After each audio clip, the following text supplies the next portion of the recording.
Going to sea on days like today is the best.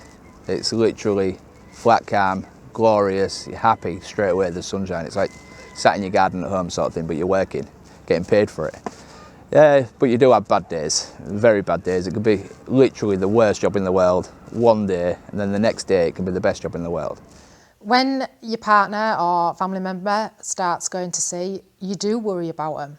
There's no denying that. You worry about everything. You might send a message and it doesn't get delivered and you're thinking, oh, what's happened? Something's happened. Most of the time they just don't have a signal or they're just busy. But that doesn't stop you worrying. But as time goes on, you start to realise that they're fine out there. They're just getting on with what they need to do. One thing we're going to see every day seems to be different. Weather's different. Sunny, windy, raining. You see something different. Sometimes you catch something different in a pot, there's a bit of difference. Whales, seen whales at sea, seen dolphins, seals, wildlife. That's the positive parts of the job. It's certainly a love-hate relationship. It's one of them things. I suppose it's like marriage. But having a family, I've got 3 kids and a wife at home. People think you're away all the time, but you don't. You get so much time off in this job. We only work maybe 200 days of the year at a push. So you get paid very well for a labour job, if you like. Get paid very well, but you get so much time off. It's sort of 6 months of the year work. And I say, obviously the negative sides, maybe getting up in the morning. Sometimes you might get back at 8 o'clock at night. You might have 2 or 3 hours at home. You might be turning around on a tide swap. So it's a couple of hours at home and you're literally turning around and going back and doing another day's work. But that's part and parcel of time, and tide waits for no man. So sometimes it just has to be done.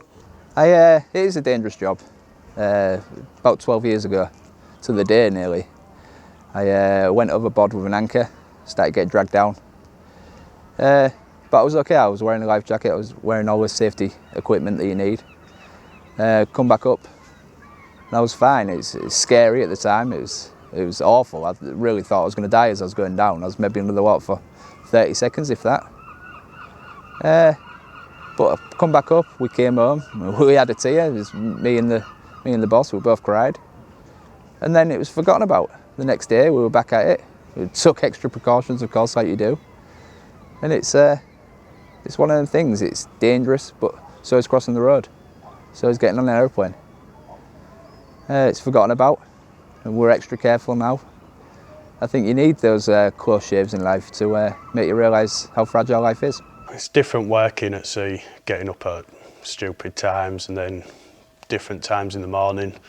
There'll be some mornings where the wind's absolutely howling and I feel like nerve, but once you get out there it's pretty rewarding for the day when you're coming home with what you've come home with, to be fair. I mean, it's not when like you're the only boat going out or something like that and you're coming home with what you've got and people are stood on harbour watching you and you're thinking, well, I've kind of got the reward from getting up at stupid o'clock. What's like a really good feeling. The worst bit about the job is probably not knowing when you're going to sea, is waiting for the phone call the day before you go. You don't know if you're going or not. It's definitely the worst bit. You can't make plans unless you sort of book a day off, if you like. Technology's moved on a lot. There's a lot of very more up-to-date weather apps and things like that. So there's a more in-depth weather forecast before they go to sea. Whereas before they might go out and they might be out in some really horrendous weather. But nowadays they can check the app. They know that it's going to be bad by this time, so they maybe won't go or they'll come back early. There's a lot of things that can be done to keep them safer at sea. But definitely it is the good definitely outweighs the bad. It's just fantastic on a day like today to be out there. It's a pleasure. People pay for it. So if you're looking for a job that's a bit different and a bit out the ordinary, then get a life. Get a life. Get a life. Get a life. Get a life. Get a life at sea.